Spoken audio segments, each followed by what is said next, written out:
with a coffee cupping, you actually want to taste your coffee 3 times, okay? Hot, warm, and cool. 5 cups here, 18,000 kilos of green coffee is riding on your decision here. You said get some spoons. I got some spoons. You did get some spoons. However, this spoon that I'm holding up is maybe a little bit supersize me spoon. Some people have bigger mouths. I think this is a salad serving spoon. No, that's a cupping spoon. Okay, great. So we're going to start by just going through and smelling each of these, and you can tell me what you think about them. And you want to pour right to the rim of the glass. There's the professional level here. We're talking no variables. Okay, so we're going to skim the surface of our cups. You need 2 spoons to do that. We poured in water at about 93 degrees is the temperature you want to use. It'll depend a little bit on the room temperature. So we're going to slurp and spit back out. You ready? Go for it. Oh. And then you also told me that you had that really embarrassing cupping story that happened to you. What was that again? Never wear white t-shirts to a cupping because you can really wear it. Not that one? No, the one you were telling me was like a lot more like... Okay, Today, we're going to be talking about cupping. Now, cupping is something that's done broadly across the entire coffee industry. But when we kind of went to look out there for maybe beginners or anyone new to it, there wasn't a whole lot of information out there that was super helpful. So we thought we'd get together and run you through why we cup, who cups, and show you how you can do it at home, the kind of gear that you need, and what you're going to get out of it. So this video is for any, beginners coming to it. It could be someone coffee professional working at a cafe or a roastery, or any home enthusiast that wants to cup, because you can cup at home. It's super easy. And luckily, today we've got my co-host here, Ben Bicknell, who is a World Barista Championship judge. He is a Q grader, Q instructor, sensory expert. He's probably done 5 billion cuppings in his lifetime. So there's no one better to run us through that whole process. As always, I'm your host, Rowan Cook. I make coffee. I'm getting cut off. I make coffee on the internet. And I'm Ben Bicknell. I judge people who make coffee and teach coffee cupping. And together we are It's Just Coffee, the podcast for people who know it's never just coffee. And I will kick off by saying, if you're listening into this as a podcast, it'll be fantastic and super helpful. If you want some more visual cues, jump onto YouTube, or if we have it as a visual medium on Spotify and stuff as well, make sure to watch if you want to see all the finer details of doing this. Don't go anywhere. We're going to have a quick word from one of our sponsors, Apex Lab. Elevate your coffee experience with Apex Lab Mineral Concentrates. Apex Lab's precision-engineered formulas, including tonic, jam, and lilac, are designed to enhance the coffee's natural flavors. Not going to change it, it's just going to enhance it. It's going to bring out the vibrant acidity, the rich sweetness, or if you use lilac, it might bring out those delicate floral notes that you've been looking for. Trusted by world-class cafes and even barista champions, Apex Lab helps you unlock your coffee's full potential. Discover more at apexlab.com. Wait, where was that again, Sonam? The internet. Oh, okay. Thought he was going to say the website. Thanks. We put so much effort into our espresso, dosing, distributing, tamping, weighing. But then in so many cases, a cafe will just take whatever milk they happen to have available and throw it in and call it a day. I know, and milk actually makes up 70% of all coffees ordered. So you could argue that great milk is just as important as great coffee. Definitely could argue that. Oh, I couldn't, I did. Our great sponsors of the podcast, Riverina Fresh, have a milk that is made for coffee specifically, and it's used by some of the best cafes around the country and, in fact, World Barista Champion. Yeah, this gold range that they actually have here was designed alongside a World Barista Champion to be richer and more indulgent to pair perfectly with coffee. If you want to check it out, they are doing a sweet deal for Australian-based cafes, and you can get a free trial. That's exactly right. You can get a free trial straight to your door. Just head to riverinafresh.com.au and see if your cafe is eligible. And why wouldn't you? Serve up the same milk as World Barista Champions. Today's episode is brought to you by our amazing sponsors at Eco Barista. The reason I sound like this is because they got massages at our stand at Mice, and so I'm getting a massage while recording this message for you. They're the best sponsor of the pod that we could have had. They have the best eco products. This probably sounds really pornographic, but it's not. I'm just getting a massage. They have the best eco-friendly coffee products. They got coffee bags that you can design yourself. They got cups. They got iced coffee cups. They got everything you need. So make sure to support them because they support us. Head to ecobarista.com.au and get 15% off your first purchase when you sign up. Oh, mama, that's good. My first question is, what even is cupping?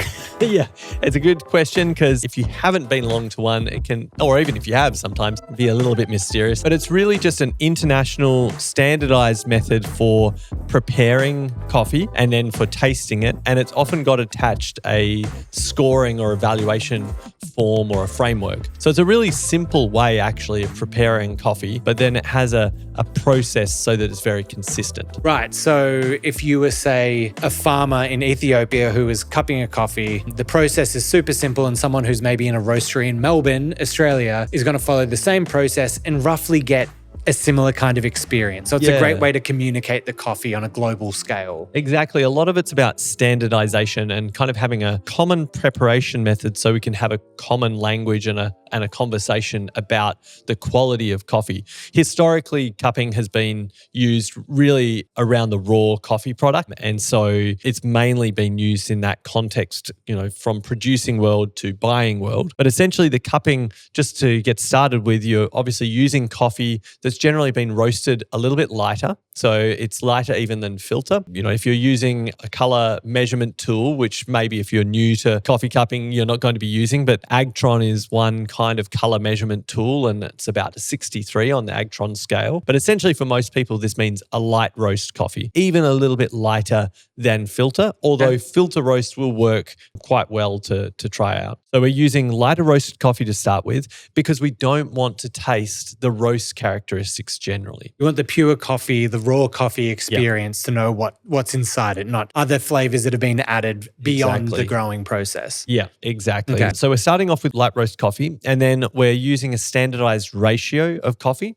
So it's 55 grams to the litre is the official ratio, which is actually just a little bit lower than the SCA's recommended brewing ratio of 60 grams to the litre. And you can kind of use whatever different vessel that you want there. But essentially we're grinding the coffee, we'll steep it, we'll break the crust on it. So we're just basically adding coffee plus water, and then we're going to be tasting it multiple times. And if you want to, you can use some score sheets to record that experience. Okay, cool. So they're kind of all the things that we're going to cover off as we go through about the process we'll of pulling it step off. by step. Cool. So I know that we cup often to score the coffee. Yep. What are some of the other reasons that we actually cup coffee? Look, I think the reason that we wanted to do this episode is because coffee cupping often sits in that kind of realm of just between coffee traders and coffee exporters and buyers, which is really useful for. But I think roasters, cafe owners, baristas, and obviously at home, if you're a coffee enthusiast, you can actually use the system and the process of cupping to build up your sensory skills. It's a really great framework to help guide you to learn more about your own senses. Yep. And to become a better communicator about what you're tasting in coffee. And so I think, if you're a barista looking at trying different coffees that you might want to feature on the bar, if you're a cafe owner selecting for a different roaster that you're going to be using and you want to cross compare them. And obviously if you're a roaster, you can be using it, yes, when you're buying green coffee, but then also when you're comparing new origins that might be coming in to your roster, updates to your blends, all these different techniques. For someone at home, it could be cool. Like if you had 3 different coffees, as opposed to maybe making a V60 and doing whatever, you can have the 3 different coffees, all same grind, all in the same bowl. It's all standardized. You add the water, and then you can even blind taste them to see what notes you're getting, to see if you can kind of pick out which coffee goes where and what those different characteristics, and really help push your sensory knowledge and train yourself. Also to the listeners, we did an amazing episode. Ben did a 101 of sensory training with me. That's a great one if you want to go back and learn about all the different ways that we perceive and taste coffee and how to communicate about it. So that's a great episode to go back to as well if you get the chance. All right, so we've kind of talked about all the reasons why we cup. Now let's talk to people about how you set up for a cupping, because obviously we can talk about it from a commercial setting standpoint where you're in a roastery or cafe, but also I want people who are at home just to be able to what's the easiest way that I can do this and get the same results? Yeah. Well, I sent you a list. Yeah. And you've gone out and collected some stuff here on the table in front of us. Yeah.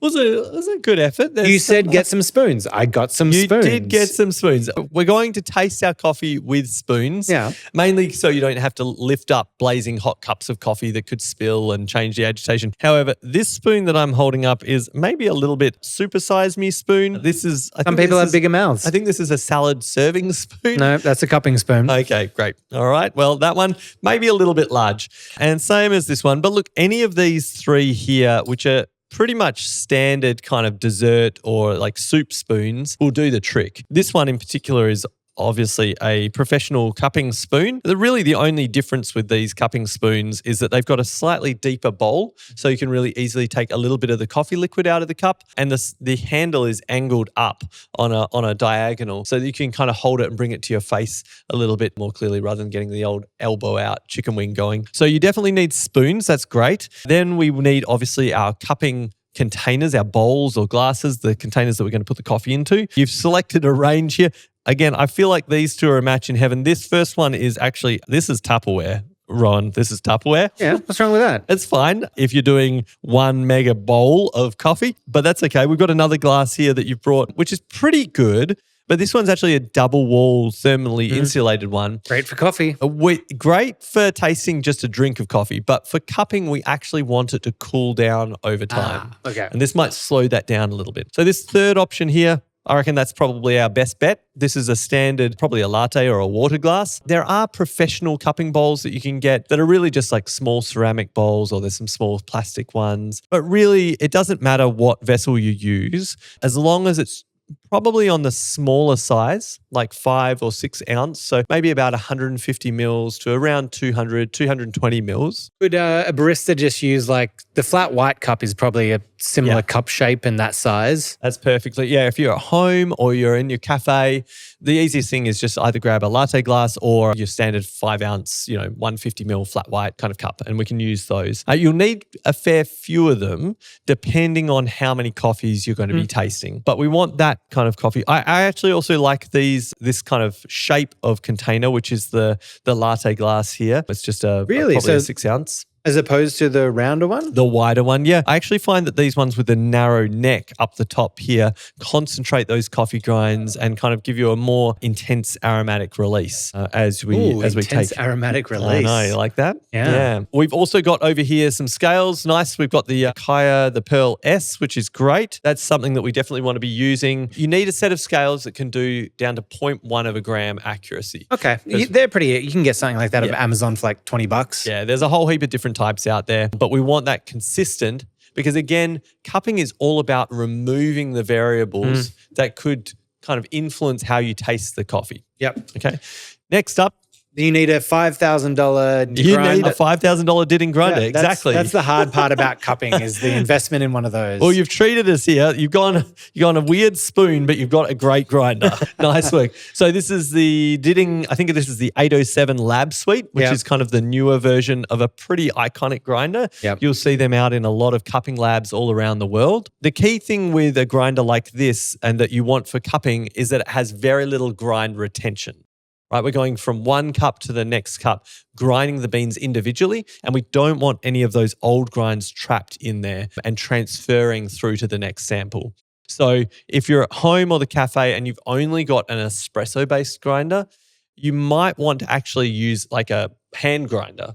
Could be your next best. Or like even the Encore, the Baristas Encore little grinder. You want that filter kind of coffee grind. I think those would do the job for what you need if you're just at home. Like obviously these are incredible in like large, roasteries or wherever you have to work on mass. But yeah, at home. Might be a little overkill for just at home. But maybe not as well. Go for it. Now we're just going to take a quick little break to hear about today's sponsor, Ditting. We're just going to do a quick little history of this great grinder. Very familiar brand. Ditting is a Swiss engineering brand. They've been around for almost a century building grinders, and they've been kind of the quiet backbone of the coffee world. And the 804 took over the coffee world. It was launched in thousands of Starbucks, and their 80 millimeter cast burrs are what's become famous in their sweet lab. Yeah, and fast forward to today, we've got the modern 807 lineup. They've got the shop, the filter, and this is the Lab Suite version on the bench here with us. Not to mention their huge beast of a grinder, the 1827, which just grinds just a lazy 300 kilos an hour. That number is insane. So many brews. Now, from cafes to QC labs to huge production lines, Ditting has quietly shaped the way we taste coffee for decades. Now, back to the cupping. Yeah, so like at home, there's a bunch, as you say, of like smaller grinders that are good for filter. If you're in a cafe and you do any filter coffee grinding, like for batch brew, that's the grinder you want to use. And lastly, we've got our kettles here. So we've got a couple of kettles that are temperature controlled. This is probably a little bit a small volume for a lot of cupping because you actually need a fair bit of liquid. But it's great if you've got a couple of these like we do today for a small sample. And otherwise you can get yourself, if you're in the cafe and you want to do this more often, getting a larger kettle or even a small urn, which will heat up a bunch of hot water. And we haven't mentioned it, it's not on the table, but it's really critical what water goes into these kettles, okay?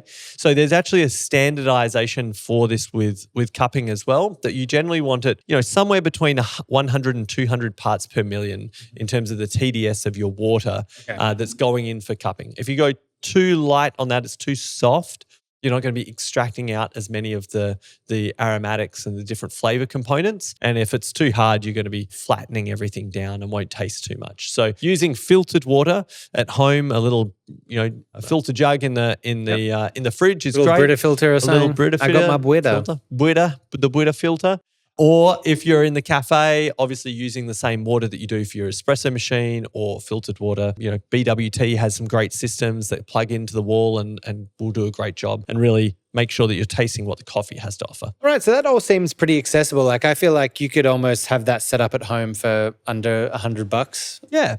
I mean, you can just use your normal kettle, set of scales, spoon, some cups, and a grinder. So as long as you've got the grinder, you're probably going to be pretty set up quickly. Great. All right, so all that makes sense. I think the next step is just actually doing the cupping. Let's go through step by step everything you do so people can follow along, and we'll actually just do a cupping here live. Perfect. All right. So we've cleared the table and we've reset here with our 5 different coffees that we're going to taste. Mm-hmm. Now, professionally, when you're doing a cupping for assessing the green coffee, you actually do 5 cups of every sample. Okay. The reason that we want to do this is we've weighed out the whole beans in each using that ratio we talked about at the 55 grams to the litre. So there's 12 grams in each of these cups because this cup might be all sweet and clean and delicious. And this one might have a defect. Have some problems. Or it might just be different. So we're talking about the uniformity here, how consistent the sample is. If we only taste 1 cup, professionally, if you're a coffee cupper, this sample might be representative of an entire shipping container of coffee. Yeah, right. 5 cups here, 18,000 kilos of green coffee is riding on your decision here. So this is why we standardize it, but also take a few samples. But for the sake of our exploration today, I've just got single cups of these other 4 coffees. We'll do 5 here so we can explore that. So the first step that you do is we've weighed out our beans to that ratio. We've ground our coffee and now we're ready here. We're going to start by assessing the dry grounds, which is called the fragrance of the coffee. Now, at this point, you can, if you want, start exploring a coffee cupping form like this. This is the 2004 cupping form from the SCA. It has been replaced by the new coffee value assessment, the CVA forms. There's various different types. Whichever one that you use, it doesn't really matter unless you are kind of doing it for a particular purpose where you need a score or someone's asking you to use the form. However, the forms are a really great framework for you to start thinking about the different components of the coffee and how you can spread apart, well, I really like this thing about the coffee, but this thing not so much. So we'll kind of talk through that a little bit more in the moment. But initially you'll see this page, it looks kind of complicated, but essentially this is 3 different samples on one page. And the very first category that it's talking about is fragrance and aroma. Mm-hmm. And so we're going to be smelling the fragrance. Generally, you want to be thinking about the intensity of that fragrance, how much of it is there, and then what's the quality of that fragrance. So it could smell like rubber and ash really intensely. So it has a high intensity, but a low quality. Or it could be really floral and fruity, and that has maybe only a light intensity, but what's there is really beautiful. So we're going to start by just going through and smelling each of these, and you can tell me what you think about them. So smell these 5 first. Got to kind of reach around. What are you getting out of these? I'm not getting like too much. I'd say like the intensity isn't strong if we're going off that intensity level. It's not like overly fruity or floral or anything. It's a bit more nutty maybe. Yep. Yeah. This one's a fairly mild coffee. And I'd say you're right. It's like nutty, a little bit toasty, a little bit of that cocoa, but nothing too super distinctive. So this might not be scored particularly high. On the old kind of scoring sheet of the 2004 cupping form for fragrance, you might be saying this is like a 7.25 or something like that. There's nothing super offensive about it. Nothing really distinctive. We couldn't say much there. Hit up the next ones. What have we got? Number 2 here on the table. Already the intensity of that one is a lot more. I don't know. What's that smell though? It's like a little bit like funky. Is it in the fruit kind of category? No. Okay. What do you think? He said the number 2. Yeah. So we've just moved on to number 2. And if I have a smell of that one, it smells quite rich. Kind of, there's a bit of like, to me, it's like a reduced fruit thing or like a dried fruit, like raisins or dates or something like that. Smells pretty satisfying to me. Yeah. This is kind of just a really familiar, approachable smell. Yeah. All right. Let's move on to number 3. That one's a lot more mild. Yeah, I'm struggling with that one. That's like a lot less for me. That's okay. And this is kind of the thing is don't worry if you're not picking anything up. It doesn't mean that you're getting it wrong or that you're not good at it. A lot of this builds up your sensory experience, but also sometimes coffees, especially in fragrance, actually just don't have much to kind of give off. And we're going to go through and add some water and you might find a little bit more coming out of that. And I agree with you. I think number 3 doesn't have a huge amount of fragrance intensity at all. Let's hit number 4, see what you got in there. Number 4. Ooh. So already way like more fruit off the bat, bit more like floral maybe. That smells amazing. Smells really good. Yeah, definitely those florals, like the white florals, a little bit of like maybe apricot in there. Yeah, stone fruit. That's delicious. Can't wait to check that one out.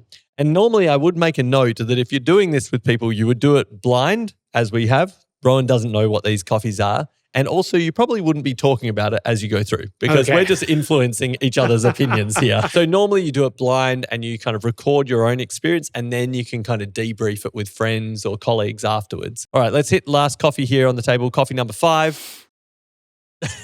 Whoa. So that's a little surprise for him. That's like instantly takes me into that like more fermenty space. So fruit, but fermented fruit? Yeah, fermented fruit. It's going into like more of a, maybe not berries, but maybe like more berries and ready fruit kind of things. Yeah, a little bit of guava in there, a little bit of that breakfast juice kind of combination like passion fruit.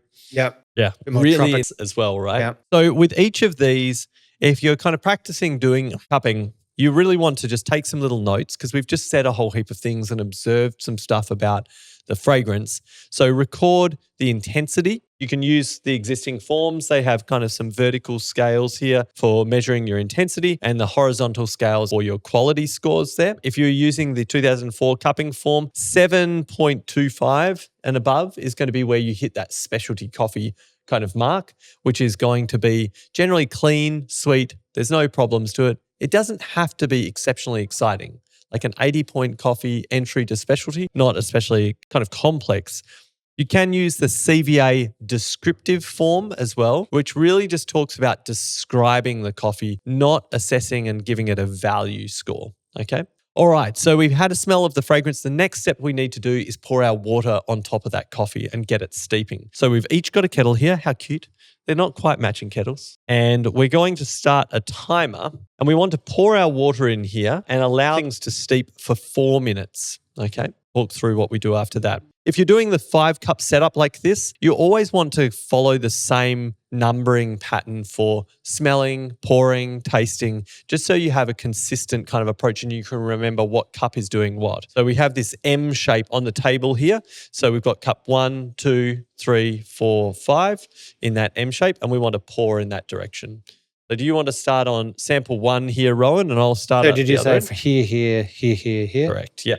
All right, and 1, 2, 3. Start pouring in. Do I just pour in the middle or what do I do? Yeah, you can pour quite fast with cupping. The goal is really just to wet all the coffee grinds down, make sure they're all steeping. And you want to move it around a little bit? Yep.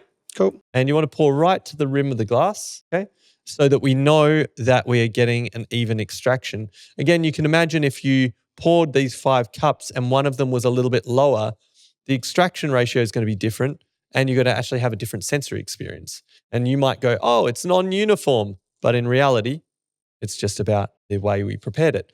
And this is, again, about removing all of those variables. We're not making espresso shots. We're not doing pour overs where the speed of your pouring or anything else could impact how our coffee ends up tasting. Now, a cool little lesson for anyone doing it, if you want to make a great French press at home, you can basically just use the cupping method to make your French press. So take your French press, fill it with your coffee grounds, fill it up with water, and then this is the part we're doing here. It'll form a crust on the top. Then you need to break it and let it continue to brew. Okay, so just as we finish this is kind of an interesting thing is that we've got these gooseneck kind of pour over specific kettles here that we're using, which is fine. If that's what you've got at home, that's all easy. But you can see that as Ron's pouring it, the water's actually coming out really slowly. It's not actually the best for temperature control with cupping. You kind of want to get the water out as quickly as possible. So your old school kettles or like something with a big spout is going to work really well. Oh, do you have any more, sir? We've just got to get that consistency. It's all right. There's the professional level here. We're talking no variables. We were a little bit low there, a little bit low. Okay, so we're basically steeping for 4 minutes and then we're going to break the crust, which is coming up now. You can see on top of these samples is that the coffee grinds form like a little layer called the crust on the surface. And all we want to do is push those down. We do actually need some little rinse bowls. Here's some that I prepared earlier. We want to break that crust by just gently pushing the coffee grinds back a couple of times and allow them to sink to the bottom and stop the extraction. We're then going to clean off the top of all of that ground coffee. So we're just creating some rinse cups. This is another critical thing as you're cupping, is just make sure that every time you put, after you finish with a spoon in a cup of coffee, that you give it a rinse in some hot water so you don't have any cross-contamination and also just keeps it a little bit more hygienic. So we're talking about cupping, we're talking about breaking the crust, it falling to the bottom. How does the coffee sitting at the bottom of the cup stop the extraction? That's a very good question that I think we need to go into later. Okay. I'm not 100% sure how the magic works. Yeah. But I think that there's a point where I think some people have tested cupping extraction levels and it rises and then it kind of plateaus. Right. It's really interesting. I don't know how. I guess maybe more condensed at the bottom in one glob. Like There's not much agitation. Yeah. Yeah. Okay. So we're going to start breaking our cups. Yep. Remember, we want to follow this 1, 2, 3, 4, 5 kind of pattern on our 5-cup sample here. So you want to start, I'll start with cup 1 just here. Yep. We're going to get down nice and low to the glass and just gently push the coffee grinds back, just 3 stirs through. You're not really agitating it. It's just gentle pushes through. And I'm going to get close so I can smell all of the aroma coming off it at that point. I reckon cameraman, you can get in and get a tight of this. Cameraman. Okay. And you go in there, you go in on the second cup there, Ron, and get nice and low to it and you're smelling as you push the grinds back. And there might not be a huge amount coming off it, so that's okay. And then we just rinse out our spoon and you would then go to your next cup. You can go through and break the rest of this sample. So you're kind of getting a little bit of a sense of this whole overall sample and you're also kind of looking for uniformity that might be coming out. So we've smelt 3 of the 5 and we'll keep kind of going through and see if there's any variation in those. This is your initial indicator if something is there that you might want to check out later on. So this stage where we're breaking the crust and smelling the aroma is where we would take that score down. So once you hit it with hot water, we're kind of releasing a lot more of the volatile aromatics and getting a better sense that we might have got from the fragrance from the dry grounds.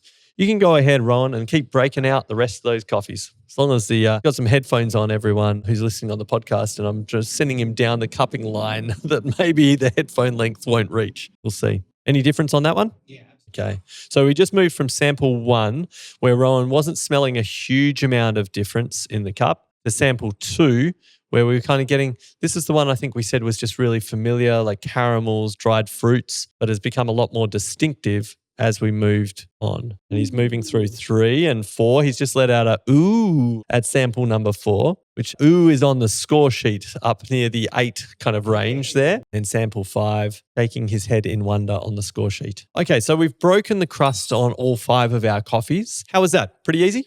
Yeah. Was it more distinct than the fragrance?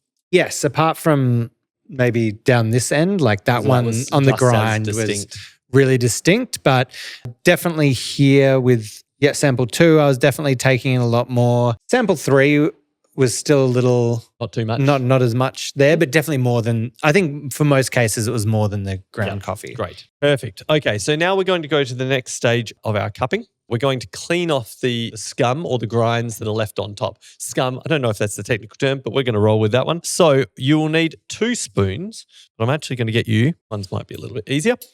Okay, so we're going to skim the surface of our cups. You need 2 spoons to do that. You want to rinse both of them off. And essentially, you want to start at the back of your cup with the spoons kind of touching and crossed, okay? And all we're going to do is draw them around the outside of the cup to collect the grinds.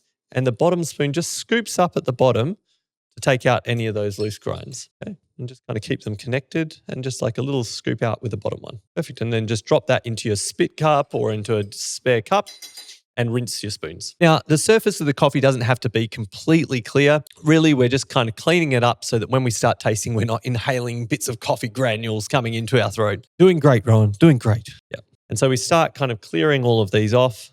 Good. All right. You've done this before. We get it. Now it's an authentic cupping table. It's got coffee splashed everywhere. Okay. So we would probably replace at least this little rinse cup. So if we've got some fresh water there, we can pop that in. Okay, so we've added our water. We steeped it for 4 minutes. We broke the crust, smelled our aroma, and we've cleaned off the top. Now all we need to do is wait for it to cool to a level that it's comfortable to taste. So I'm catching up on it. Yeah. I know you've probably said it, just repeating it for myself. So pour water 4 minutes, break the crust. Yes. Clear it. And after that 4-minute mark, how long are we waiting before we get into it? Is this just now to let it cool? Yes. Yeah. So you can taste it better because as it cools, you can taste more. Well, also this will be scorching. We poured in water at about 93 degrees is the temperature you want to use. And we want to wait for this to come down to a hot but drinkable temperature. Generally, this is about at 10 minutes. So you can kind of keep your timer going. It'll depend a little bit on the room temperature and on the glasses that we're using. There's no huge rush. With a coffee cupping, you actually want to taste your coffee 3 times, okay? Hot, warm, and cool. Because high quality coffee will actually hold its quality or maybe even increase over that time. All right. Whereas low quality coffee will taste like okay and pretty nice when it's hot and then just drop off a cliff when it gets cooler. And you probably had that even with takeaway coffees where you get a coffee from somewhere, you take a few sips as you're driving along and you're like, oh, this is pretty good. It's okay. You put it down, you wait 5-10 minutes, you pick it up again and you're like, oh, this is getting like a little rough.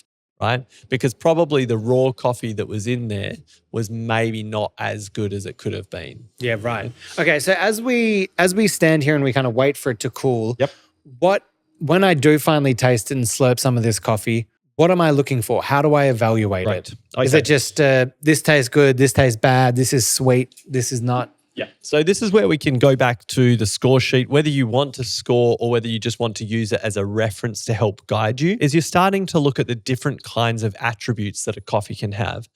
So when we talk about that, we've just talked about aroma, fragrance and aroma. How does it smell? The next thing that we would look at is the flavor of the coffee.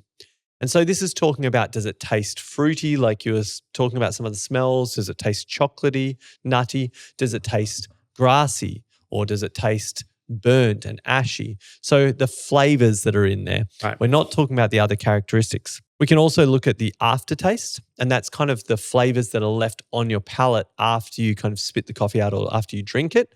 So what's lingering there as the aftertaste, right? We can also look at the acidity, which is the brightness of the coffee. You'll often perceive that on the back sides of your tongue. Okay? It will actually be received all the way around your palate, but you'll find that your mouth, that's where that mouth watering phrase comes from, is literally when your mouth salivates when you have a higher acid kind of experience in there. If I just think of something acidic, I feel my tongue was tingling like in that side. The power of your imagination. Yeah, exactly. It's like it knows where it should be. Yeah. Yeah. You'll know it, you'll find it distinctive and easily. It's like fresh orange juice is a little bit tart, a little bit juicy. You have like just lemon juice, but you can also have sour things like vinegar. One of our podcasts, we'll hear in the future, I think. I feel a sense producer pitches instead of sourdough bread, he pitched sour coffee. Yes, sour origin. Sour origin. So that's our acidity. We kind of might be describing something like lemon-based acidity or green apple acidity, something like that. And then we would be looking at things like our body. So that's kind of the heaviness or the weight of the coffee. So you've got the body is kind of the weight. If you think about skim milk or light milk versus full cream milk, that's a great example of like the different weight of those liquids. And Similar with is coffee. that kind of like texture, how you describe it? Is that where that Yep. kind of body is? Yeah, so texture would also come in on body. So body is one thing. Yep. And then texture or the tactile quality Right. of it. So is it oily and thick, or is Oh. it kind of grainy and drying? Yeah. You know, different descriptors you might Talk have. dirty to me, Ben. Well, hello there. Grainy and drying, I don't know. That's how I like it. Whatever works for you. And then we've got concepts like balance.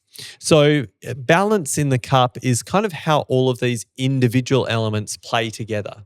You know, sometimes you can have a coffee that has really great quality, very high acidity, but it doesn't feel integrated with the rest of the cup. Or maybe the body is really coating, but it's not balanced out by enough sweetness and acidity. I think a really great example for people to think about is lemonade. Okay, so if you take straight lemon juice, it's going to be high acid and really sour. A little bit of sugar added to that lemon juice suddenly adds a balance. It's not that it's less acidic, but there's some sweetness that helps balance it out. They're not average sweetness, average sourness, but they have more of a balance. Yep. And it's the same with coffee. It doesn't mean that we need to have medium body, medium acid, medium aftertaste. It just means they need to kind of be in a environment that kind of balances the final cup. Okay, so that's kind of what you would probably look for in key cupping here. And I reckon we're pretty much ready to start tasting. So I'll just run you through that. You might want to start out with a mug or a cup or something that's going to be a spit cup that you can spit back out into after we've tasted. I took Liam's cup. Is that Liam's cup? Yeah, L. L for Liam, our producer. And now you're just going to spit Spit out in your it. spent coffee. This is HR. Welcome along. So when we go to taste the coffee, again, we're always rinsing our coffee spoon. Okay, we're taking a small amount of liquid off the top of the coffee here, and we're going to slurp it off the spoon, just like our mum told us never to do. So the goal of the slurping, he's getting ready. The goal of the slurping is that you want to turn it into a bit of a vapor in your mouth so that we release all of those aromatics again. So we're going to slurp and spit back out. You ready? Go for it. Oh, that was a solid. Here we go. And then a spit back out. And we're going to get our initial taste of it. Now, we've got this first sample here is 5 cups. So what I want you to do is hit all 5, do a quick slurp, slurp, slurp, slurp of each of those, rinsing in between each. And you're going to start to build up a bit of a holistic sense of that coffee. So we're slurping predominantly because we're not swallowing the coffee with a coffee cupping.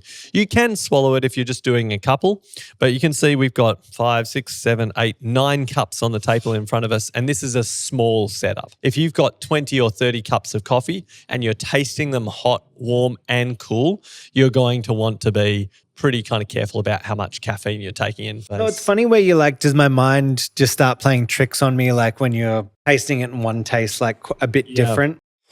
Well, this is where you kind of are tasting it multiple times. Again, if we found something that was a little bit different in a 5-cup set, we'd want to mark that down for uniformity, which is talking about consistency, and then maybe put a little mark if we think there's a defect there, because if you serve that out to your customers, that's going to be a real risk. Okay, so what are we tasting in this first sample here? And I don't know, it was weird. I got down to here and I almost like, this last one almost tastes a little like herby or something in it. Yep. So I would say on this sample 1 here, it kind of is following a lot of what we were talking about with the aroma, right? Is that it's pretty simple, it's basic. It's got a little bit of that brown sugars or raw sugar kind of characteristic, a bit of cocoa. Yeah, a little bit of like bitterness at the back. It's very like stock standard kind of coffee. Yeah. And what would you be saying about the acidity on this? Not very high acidity. Yeah. So you don't have much going on the back sides of your mouth. And so this is why it's useful to use the form, because it forces you to start going, okay, what am I saying about this thing, rather than this kind of amalgamated perspective. Yep. Let's go on to number 2. Really sweet, beautiful, like stewy kind of fruit, brown sugary, caramelly. You right there? Oh, I got a little, maybe we didn't skim as well as I thought that we did. Oh, I got a little chunk. That was definitely probably one of the ones I did. Great.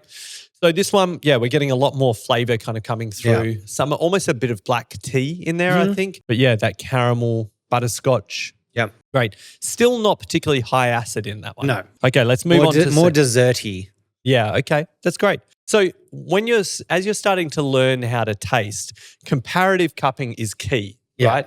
Because once we go from 1 to number 2 to number 3, number 4, we can start going, oh, it's different to that one. Why?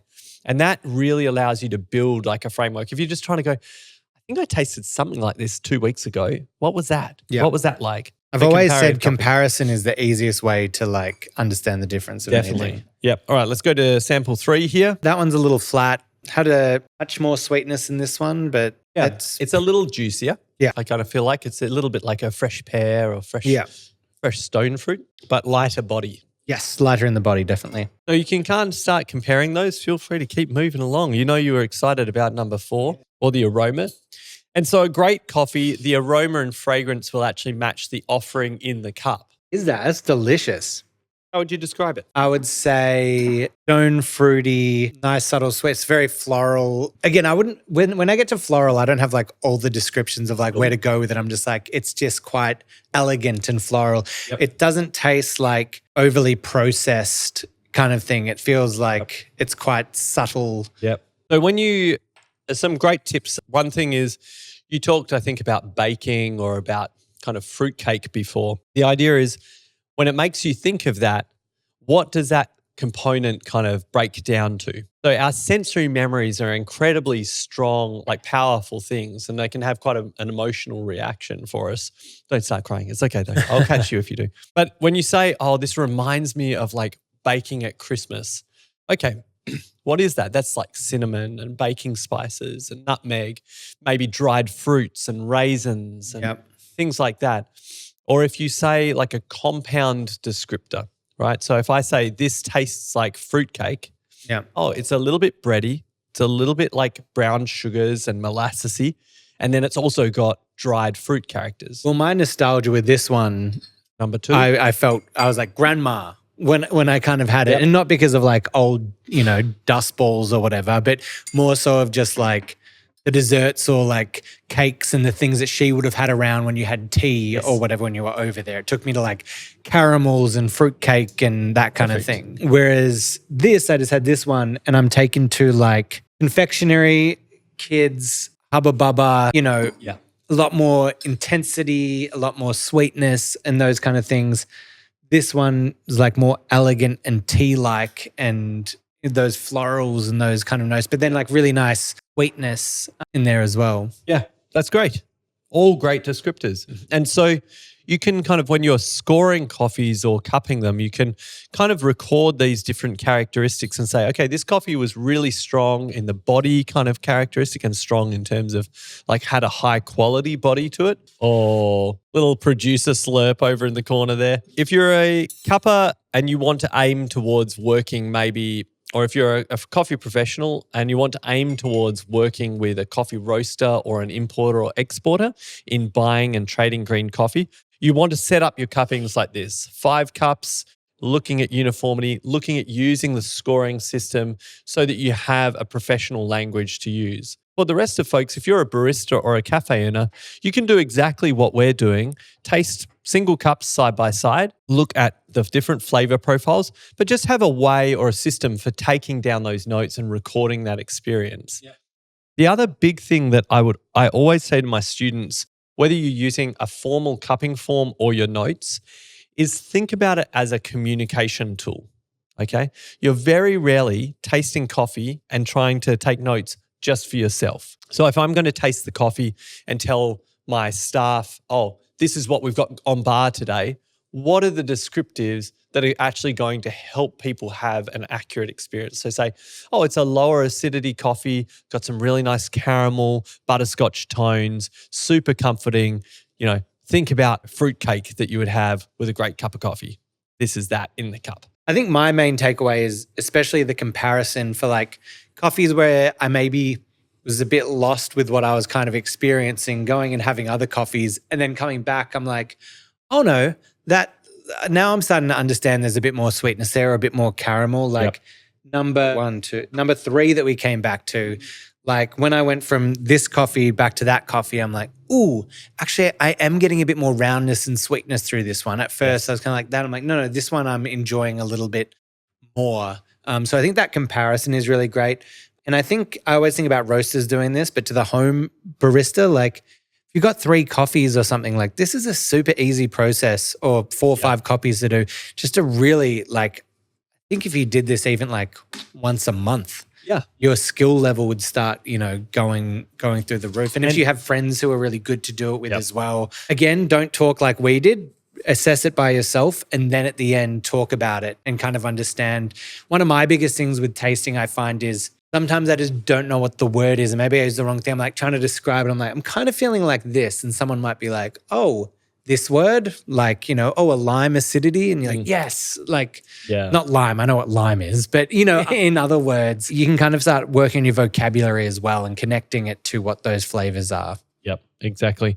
Well, before we talk a little bit more about how people can go about building their palate, I want to come back to this 5-cup sample. I put this on the table for a particular reason. Do you want to just go back now that it's cool and have a little taste of cup number 4 there? Tell me what you think. Yeah, 4 specifically. I mean, I'll taste number 5. You taste number 4. I mean, that just tastes awful. That's the one that I said. It kind of tastes like a Band-Aid. It's like, what is that? That's true. Does it taste different to the rest of the sample? Yeah.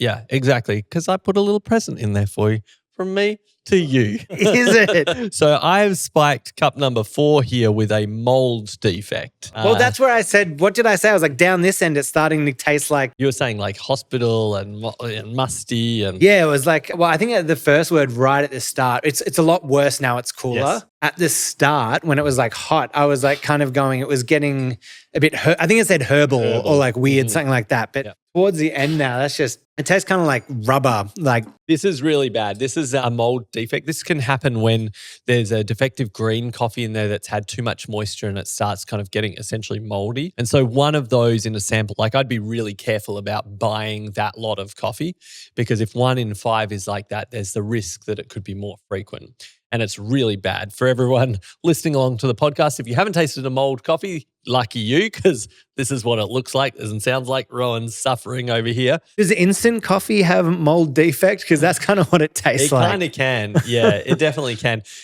This is a lower grade commodity coffee. So overall was kind of pretty average, not very flavoursome, not very refined. But cup 4 was a special little addition. And that's exactly why you do that 5-cup sample. All the rest of them, you might have gone, oh, okay, I can kind of get away with this coffee. But that cup number 4, there's a risk involved there. And so you actually, when you're scoring on a cupping form, you deduct a significant number of points for a defect, probably putting it well below specialty. Go and have a taste of number 5 to clear Thank you, your palate. please. Aside from number 1, we can kind of reveal we've got a couple of different coffees on the table. Number 2 here that we thought was really pleasant, especially as it cooled, was actually a tasty little coffee from Coffee Collective. This was the Konyu from Kenya, the Kirinyaga region of Kenya. This is a vasket process, which I think is washed in Danish. Correct us if we're wrong, any Danish listeners. But yeah, this one came out that really enjoyable, especially as it cooled. I think that kind of current, kind of like really nice dried fruit character came through. Yeah. To be fair on Coffee Collective, this is an espresso roast, so a little bit more developed than you might want to use for a traditional cupping or this brewing format. Still tasting great. Delicious. Coffee number 3 here on the table was actually from our other friends from Katie at Counterculture. Thanks for sending us some treats here. This one was actually an Indian coffee from the Gundakan estate in Karnataka. Karnataka? I think I said that correctly. So this is Counterculture here, and then we had Collective. And so Indian coffee is very particular kind of flavor in general, I think. It tends to be a little bit heavier bodied, lower acid, but almost has like a slight savory character to it in a nice way. It's almost like a spice savory kind of thing. Yeah. And then especially as it cooled, there's like a really nice sweetness that kind of came through with that one as well. A little bit of like brown sugar as well. Yep. Very tasty. Coffee number 3. What was this? This was delicious. This was a fun little sample from some folks I did a project with. Toragos Is that coffee a geisha? Here. It is a geisha. Yeah. As soon as I get into those floral kind of notes like that and that, what are we saying? Stone fruit and that. Yes. And there's just something about it that's so like elegant and refined on your palate. It's not punching you or being like overly dramatic. It's just really, really delicious drinking. Brought on in there. So this is Finca La Pacaya from El Salvador. It's a geisha variety. this was also a natural process. Okay. And so that natural process might have just toned down some of those really high notes and the acidity in it as well. It becomes a little bit heavier bodied. Yep. But yeah, beautiful expression and really fun to see geisha from El Salvador. It's definitely out there, but not as common as you might see from Panama or Colombia. And last but not least were my good friends Lojas Beans from Colombia. This was the Java Duo Cherry Velvet Hydro Honey process. Boom, just rolls off the tongue, Hydro honey. Okay, so that's like a little bit more experimental processing. So that's that intensity you would say that we were kind of getting from that one that was like really dramatized all those flavors. Yeah, these guys are doing some exceptional work in Colombia, really fine-tuning the fermentation and processing of their coffees. And yeah, you're getting an incredible explosion of flavors and the aroma out of that one, right? Yeah, and you'd say that we're having these guys on the podcast next week and behind the coffee behind the last few World Barista Champions, right? Winning that with this lot, in fact, is up there with all of those. All the big names that you know, like El Diviso, Zaza, Los Flores. Yep. So yeah, an exceptional coffee. But I wanted to put a bit of a variety on the table here of different varietals, different processing methods, definitely different countries. So yeah, that's a nice little spread to get us going.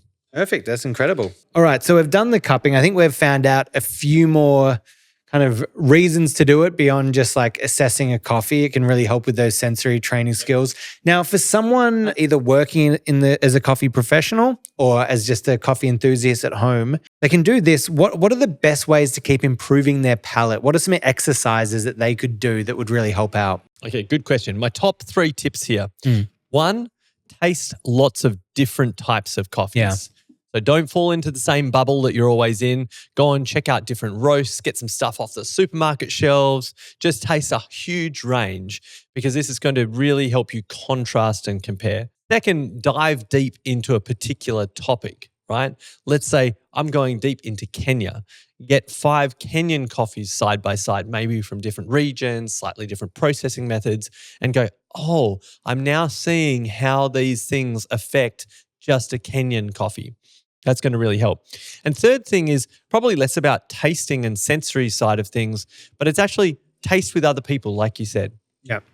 That sharing of information, exchanging kind of tasting notes and hearing how other people experience can really help you connect your sensory experience with a little bit of language and a little bit of memory that really help lock it in. And also I would say when you're doing this, don't be afraid to be wrong. Don't be afraid to be judged. The coffee community as a whole is a pretty welcoming, inviting kind of place.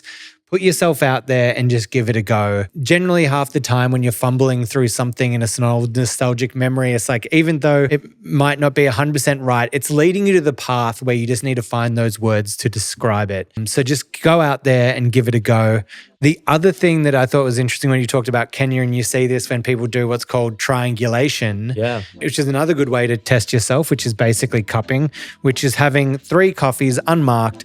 2 of them are the same, 1 is different, and you have to try to see if you can tell the difference. Normally it starts very easy where you have a Brazilian and 2 Ethiopians, and by the end you might have 3 Ethiopians that are, only a region apart. Yes. In the way that you tell it. So really that's another you fine-tune your palate. Yeah, those fine differences there. So Ben, thank you for running us through how to do a cupping. I think that was super helpful. I hope everyone at home enjoyed that and learned something here. Hopefully that's a really easy way for people to get their head around cupping and all the reasons that we do it and how to do it. Thank you very much for tuning in and listening. If you want to ask us any questions, send any suggestions for guests coming up, you can hit us at hello@itsjustcoffeepod.com. You can find us on all of the social where we have some great reels going up.